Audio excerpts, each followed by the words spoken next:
usually run junior year, first and second period, and then senior year, eighth and ninth period, so that they would get a travel period and there's buses, or they can drive themselves back and forth. So if that was something that you were thinking about. Okay, so again, I'm Tammy Blue. My email is on here, and I will be making sure that you get a copy of this presentation when we're done, because I have some links to video work and things that you might be interested to see. I didn't want to make you look at student projects all night, even though I think they're pretty awesome. So, okay, so one of the most amazing things about interactive media is our industry standard computers and software. So when this is actually from one of our labs, I believe it's mine, but we have the large screen. Everyone walks in and goes, whoa, because currently they're so used to their Chromebooks, which are tiny. It's nice to have a big screen, especially when you're using the Adobe Masterpiece Suite. You need all of that room for your palettes and tools. So we have amazing equipment, and that is definitely something that we pride ourselves on, making sure that we have what the industry has. So so they know. So interactive media is divided into basically 4 areas, and we cover those 4 areas. Sometimes they call them courses within the 2 years. So one of those areas is called design techniques. And this is where we do a lot of photo editing. We're using Photoshop. We take images. We talk about what makes a good photo. We talk about elements of a good photo, and actually like planning your picture versus just taking snapshots, which is what I do most of the time. I just take a picture, but teaching them how to compose a photo before they take it. We do a lot of photo editing. We learn a lot in Photoshop, and they seem to really enjoy that. So, and I'll show you a couple examples of some cool Photoshop stuff we do. So that's design techniques. We create social media images. We make things for student council to, tell everyone what the game themes are, stuff like that. So that's design techniques. The next one, creating and editing digital images. This is where we use Illustrator, and we're actually learning the pen tool and how to create computer art. And then we create things like infographics and children's storybooks, just to get good at creating those images. Video and sound is probably my favorite part of the class. So we currently use Canon T5Is, and we have those available for the students to borrow. We have gimbals, we have green screen, we have a news desk. We have a lot of really awesome stuff in addition to the software. But we teach them to come up with an idea for a film, write the script, create the storyboard, and then bring it to life. Again, one of my favorite parts of the class. So we also work a lot with editing practice. So we'll do things like we take a live action movie and the sound, and we match it up with a cartoon movie and try and align the text with the movement of the cartoons, and they turn out hilarious. A lot of the students do videos for other classes in my room. I've had students who created a YouTube channel, and then all of the assignments for me, they created new content and used what we were learning in class, and then they got a grade for that, and they were creating content, and they were taking care of this YouTube dream that they had. So that's also possible. One of the new things that I added to this video and sound section is that we recently started studying film. I don't know about your kiddos, but mine tend to watch a lot of YouTube. They don't actually watch movies. So I thought that we should start looking at plot and some of those other deeper meanings in some movies. So I always start out with a couple of my favorites. I send a permission slip home, but we always end up watching Shawshank Redemption, Baby Driver, and and The Godfather are like the top three that I make sure that we watch. We watch a couple documentaries because it's something that they are not exposed to. And then I ask them to make a 60-second documentary about someone or something that interests them. Again, one of my favorite projects. They also do, I saw this TED Talk. His name was Caesar someone, and he talked about how he was worried that he was missing things in life and he wasn't going to remember certain days in his life. So we watched this big TED Talk on the first or second day of school, and we talk about it. And what he decides to do is he films 1 second of every day of his life. And then at the end of the year, he watches it. So he talks about how when you go to a concert and you have that person holding up their phone, filming the whole concert, and how does anyone really go back and watch that? Probably not. But if you had 1 second of it, it would be enough to like spark that memory and bring it all back. So what I've been doing the past 4 or 5 years is having the seniors take a 1 second a day video, and we put it together, and it becomes this relatively short, but documentation of their senior year. And I've had students who continue doing it beyond their senior year. And again, one of my favorite projects. Sorry, I could talk about this stuff all day. Okay, so the fourth area we study is web design. So we always create a pretty simple website using Google Sites, Weebly, some of those type things, but we also do it the old-fashioned way. So if any of you are familiar with HTML, CSS sheets, cascading style sheets, I make them start out that way, and they hate it. They hate it. But then when we move to like the more canned, easier to work with programs, they can appreciate it a lot more. So they get to choose the topics of their videos, their web design things. When we make brochures, it's all allows them to choose what's interesting to them. So if they want to make a website about a band or for their church or anything, that those topics are always up to the student, which is nice. So those are the 4 main areas that we cover. One of the important things I did want to mention is the Career Tech Credit Transfer. Sometimes they call it CT squared. So when you finish the 2 years of interactive media, there are web exams that we take, which I prepare them for. And then they can earn 3 credit hours in each of these credits for each of these college classes. They call them C tags. So raster graphics, internet and web languages, electronic publishing, and digital video production. So what this does is make sure that they do not have to repeat these same classes in college that they've already taken. So they look at my syllabus and the content that I teach and make sure it matches up, and then they're guaranteed those credits. So let's say a student chooses maybe not to go into media, they can still use these credit hours as electives. And sometimes I'll have students reach out and ask for my syllabus to show their advisor, but most students who actually turn these into their college are able to cash those in, if you will. So that's nice.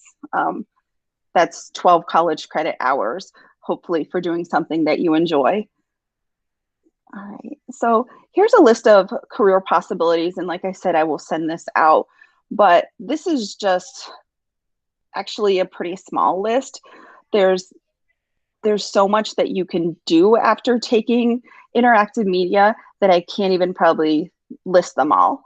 The one thing that I do tell people is maybe it's not a career interest, but I feel like these skills, the stuff that we're doing, building websites, editing photos, taking a good photo, doing layout design, creating a good resume, presentation management, all of these things are excellent life skills. I've had students move on and become the webmaster of their fraternity or sorority. They're just excellent skills for anyone in today's society. So, no, that one's not supposed to be there. Sorry about that. Okay, this is one of their first assignments in Photoshop, and I call it all about me. So they have to take a picture or have a picture taken of themselves, and then they answer these questions in their own handwriting. And then we put it together in Photoshop and print it out. And I don't know, this is one of my favorite ones. And I asked them to kind of like doodle on it and make it look like their own. This is one of the layout design projects, a resume. I wanted them to do something creative. I didn't want the boring, you know, Google or Word template, if you will, resume. So it's turned out amazing. This is an infographic on why you should get a dog and reasons. And then on the left-hand side is one of my students' favorite things. We call them Photoshop Fridays. So on Fridays, I give them kind of like a problem-solving thing to do in Photoshop. So the top one was find a skeleton and make it look like it belongs seamlessly in the picture that you choose. So this student took that skeleton, was a completely separate picture, and they removed the dinosaur bones that they were excavating, is that the right word? That they were unearthing, and they put in this huge human head. So it's an excuse to have fun, do funny things, but also hone your Photoshop skills. So this second one on the bottom is where you have to take a cartoon image and put it into real life. So they've taken Lightning McQueen and put them on a real racetrack. And again, the point is to have it actually look like it belongs there. So that's something they always talk about. Photoshop Friday, Photoshop Friday. So I guess, does anyone have any questions? Can I explain anything else?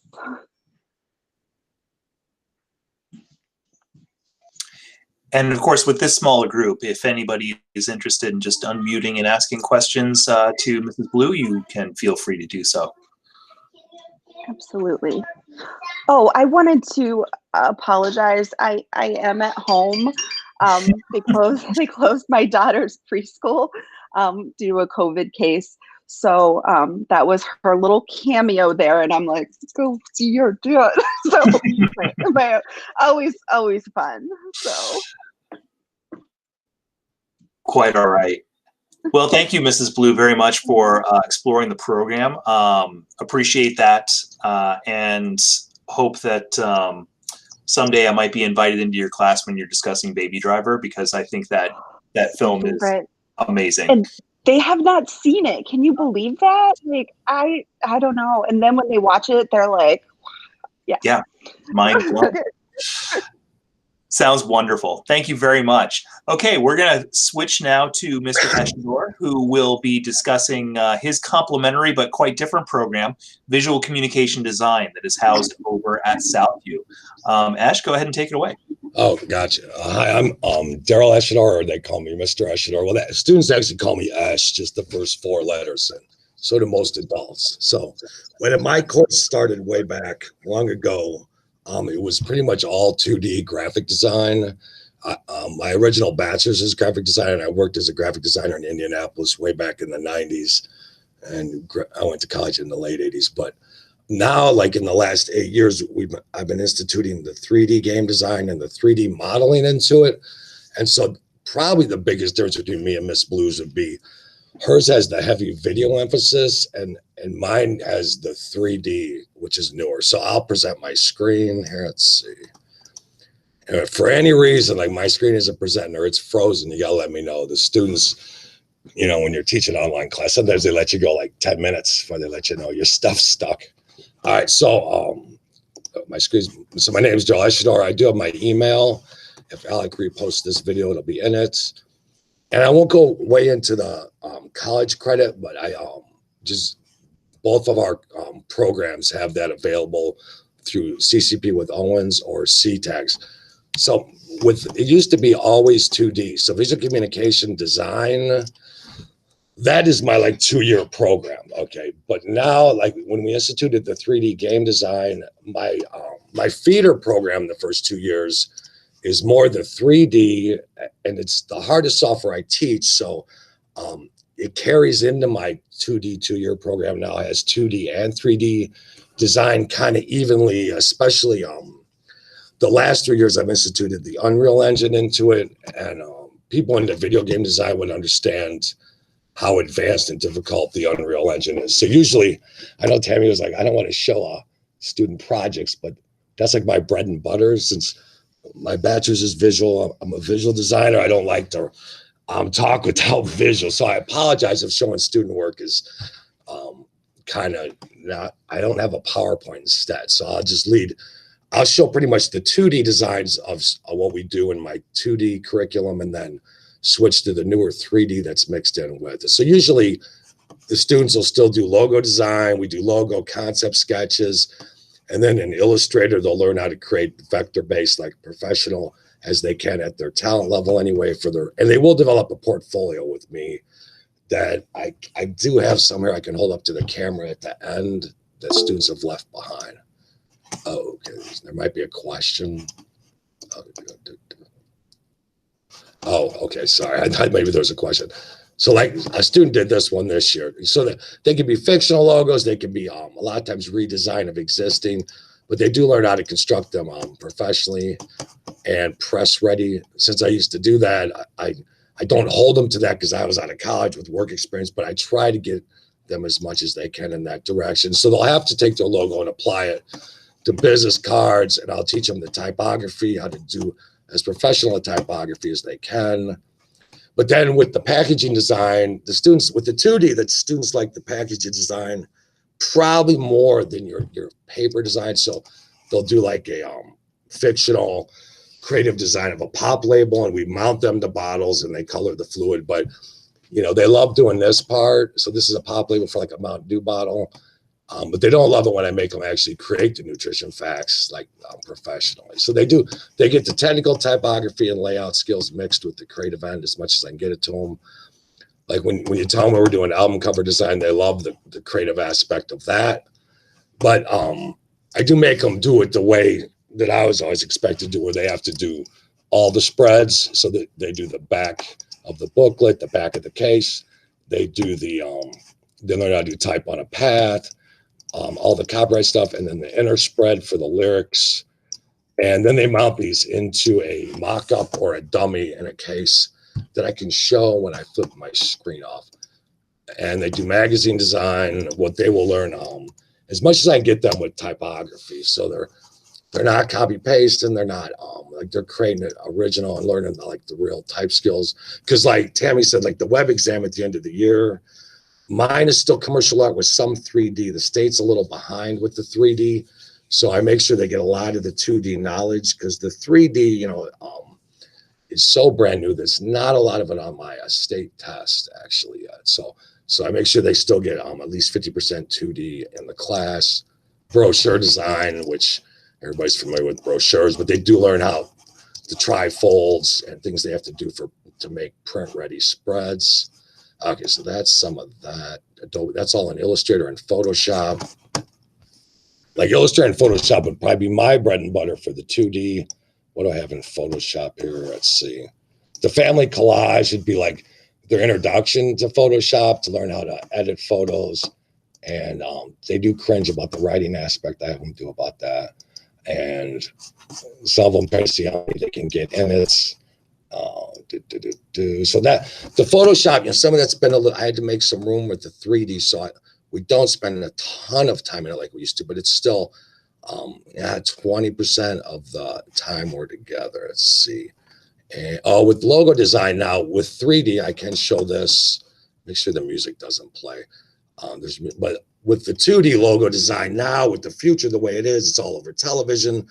A lot of companies, if they want logo design, they want 3D. So after they do their Illustrator logo in 2D, I will teach them how to take it to Maya and animate it into a 3D, which is a lot harder than the 2Ds. I'll just play it quick. This is just one I did for my class title. It does have music, but so a lot of times the 2D logos, you can take it, and it's a lot more interesting to bring it to 3D life.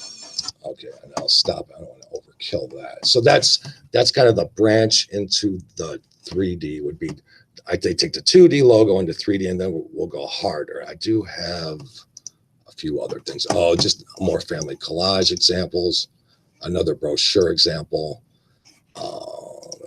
There's another family collage. The parents love the family collage project the most. Not the my boys hate doing it. The male students, not all of them, but I will say it's my one project where I didn't show any boy examples because a lot of times they don't compare to how much energy my female students put into it.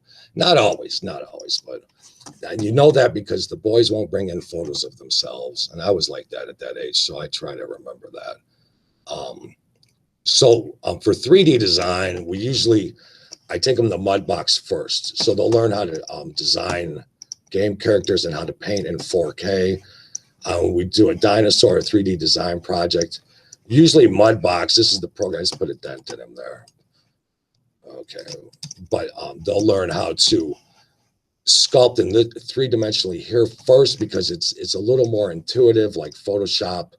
It's my easier of the two softwares because I also teach Maya, which is the industry standard for a lot of 3D things, and the learning curve is steep, but I make sure they get exposure to it. I used to get all 2D wannabe commercial artists, or that's their interest is the 2D.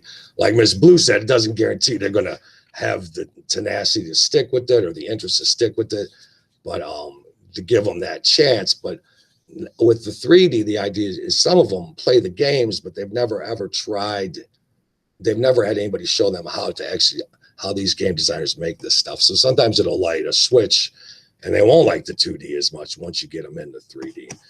I can open, usually we start with I can show you how when they design this. Usually we use it for game characters. So they'll start with a store mannequin is what I call them. Everybody starts with this. So you start with a base mesh.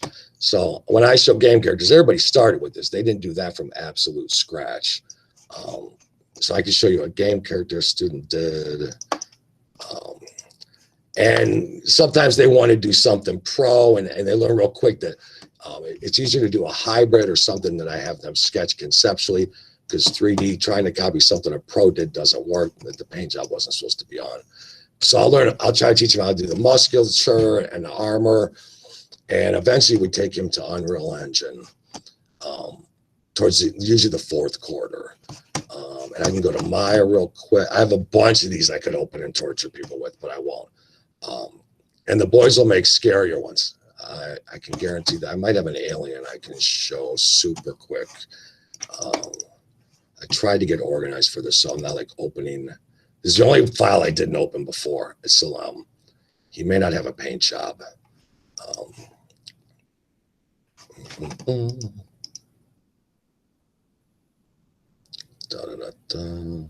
No, that's not him. Okay, that's him half painted. That's the same dude. Okay, so we'll go to Maya. I'll show you. Maya is the one that's used from Star Wars CGI. And Mandalorian, the new show, actually uses Unreal Engine, which I just learned. I did not know that until just recently, watching a documentary on it.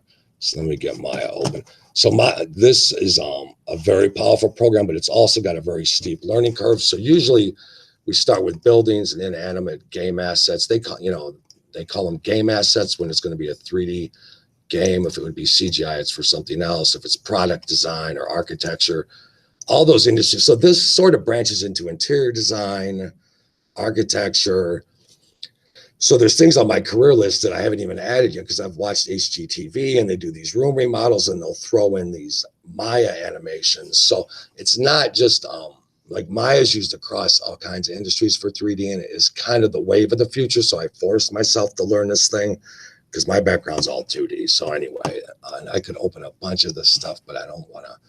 So if there's anybody else here that would be simple 3D castle design, more animated logos, I won't. Okay, so I can show real quick the Unreal Engine. Like our Unreal Engine stuff, I do have on YouTube, some of it.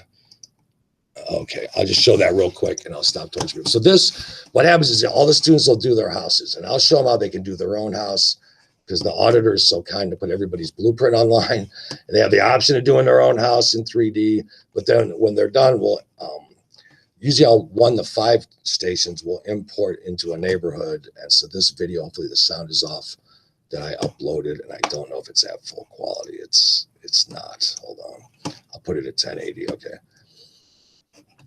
So these are all, every student did a house that it's fully 3D, just like real similar to the Call of Duty ones, not destructible like the Fortnite ones, more like the Call of Duty type. And I did put Sylvania Southview in the sky, so nobody gets confused that professionals did this, because you can get dislikes real quick on YouTube if they think, you know, like adults did it. And I threw in the mountains quick, but they did all the buildings and the trees. And that was the best building of that class that year. So it got to be up on the raised pedestal. And you will see that game character in Mudbox. So that he's got a GIMP. This is my first year with it. So he's a little gimpy, but they're not gimpy anymore. But that's the guy, when they design it, then we can bring it to life. So when you bring them to life, it's a lot different than just sculpting a statue for the students. And I can show you one other thing we do in 3D where these are also student houses, but you can go in them. And on this, inside of this one, it'll show the whole class that year, all of their 3D models, where they'll learn to make, like they're not Fortnite dancing exactly where it's gamer control, but where they learn how to animate and make them dance. So there is slight music. I usually make sure it's 80s music so they can complain at me about it. But these are all the students' designs from that year. The one did a raptor he wanted it to be nerdy, so it's got glasses. The characters on these are up to them. And then they make them dance. There's a huge variant in quality. And the video goes around the room. There's 3 rooms of the characters dancing. Some of them are scary, like this guy right here. And there was one student that would not do it that year, so I made him do a Star Destroyer. It's in the sky. There it is. It's moving. It's a Star Wars Star Destroyer. So anyway, it's all new to me the last 5 years. So it's been more exciting to, instead of always wondering how they do this stuff, to suffer through learning it and make it teachable. One thing left I didn't show. I think that's it. Let me double check. There was something else I was going to show. I'll just turn off the camera so I can real quick show the mock-ups of a few things. Okay, so like there's a few students, you know, they're going business. They're going into business. They change their mind, or they just took it as a hobby and an interest. So they'll leave the portfolio with me. They don't usually, but they do like just let them. They'll have their stuff mounted so they can take it with them, especially in the college credit center like Bowling Green. The graphic design can be real competitive, and they'll give them credit for having this booklet. That's the seniors leave with that, not the juniors. But then, like I showed the snake sauce, this would be the mounted bottle of it. So they just call that a mock-up. I didn't show this one, but the student mock-ups. Or if you like Star Wars, like we got Yoda soda and one other one. If you like Star Wars, I didn't do these. I like Star Wars, so I save them. The student did the dark side. Okay. And like that CD spreads I showed, like when they learn that they have to do the full mock-up, and they're not always a huge fan of this. But that spread with the album cover, they will learn how to, once they have it done, they're a fan of it usually, but the process of mounting it. So they do learn some of the dry skills for mocking things up for clients. And that's the quick demonstration. And the room is, every student does get their own space. It just looks like my cubicle's a mess. So they have a decent amount of space that's their own, instead of being like sardines. So they have space to draw concepts as well as work at the stations. Any questions though? Like, I know I didn't cover everything. It's much more used to having the parents in the room when they come through. I'll be honest, this is detached. No, those were some fantastic examples, Ash. Thank you very much for sharing. Did anyone have any questions for Mr. Eshador about the work that students do in the class, college credit, the courses, anything else? Okay.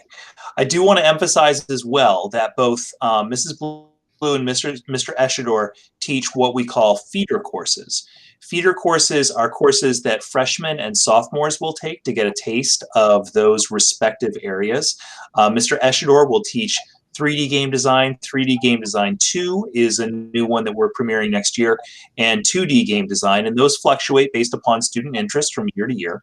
And Mrs. Blue teaches, what are you teaching now? CGD, computer graphic design? What else do you have, Tammy? Yes, I also do the 2D game design, which is a feeder for me because we can make the graphics, and then also for programming. This year I have Intro to Education, which is new for me. And then I have Today's Technology, which is where I teach anyone. They may not be techie, they may be techie, but I teach them basically things that will make their high school and or college life easier. Hey, did you know this? There's an app for this, and there's an app for that, and let's try this. So that's about it. Thank you. So if any of you are here looking at classes for freshman or sophomore year, then you can certainly get into these teachers' labs in those feeder courses and get a taste for either a semester or a full year of applications and concepts and content that is connected to the full 2-year programs that students would take in junior and senior year. So those are opportunities as well. And of course, you want to talk to your counselor about those opportunities when your counselor does speak to you about registering for the next year. So as we're closing up, and I'm seeing some people leave because I've started talking and our teachers have stopped, just wanted to see if there are any other questions.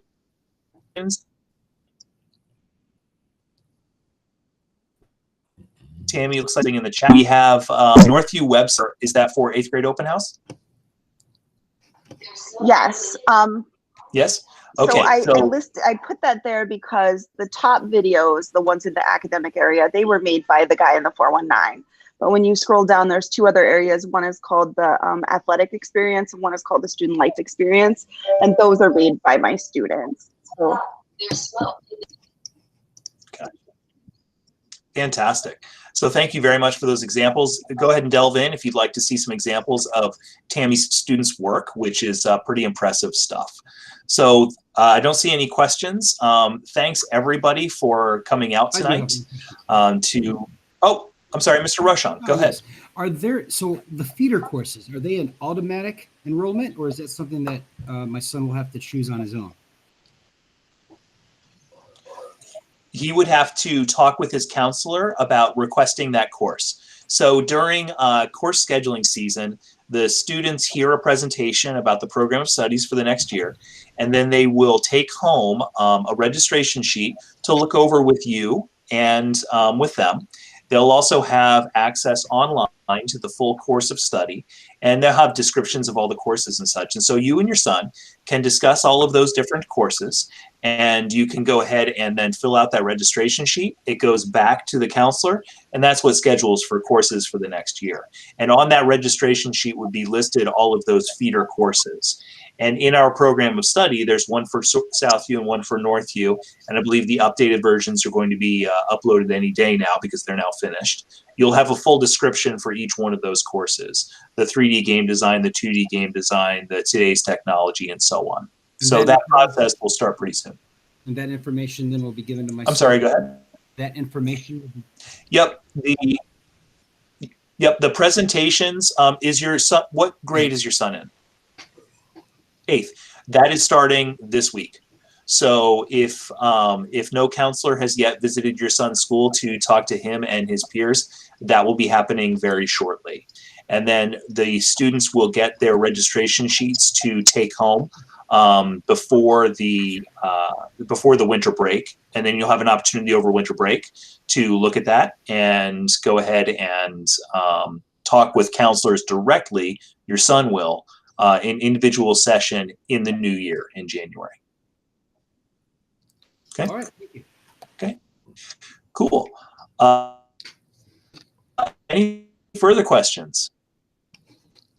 Excellent. Again, thank you all so much. Thank you, Mrs. Blue. Thank you, Mr. Eshador, for coming out tonight and spending your time to share your programs with everybody. Really appreciate it. And if you do have any other questions, Mr. Eshador and Mrs. Blue are available by email. Our emails are very easy. It's deschedor@sylvaniaschools.org or tblue@sylvaniaschools.org. And you can get in touch with them if you have further questions. You can always get in touch with me, aclarkson@sylvaniaschools.org. If you have questions about just career tech in general, need any advice, face any problems, would be happy to communicate with you. Until that time, I wish everybody a good evening and much health and safety to you and your family. Thanks much. Thank you. Thanks. Bye.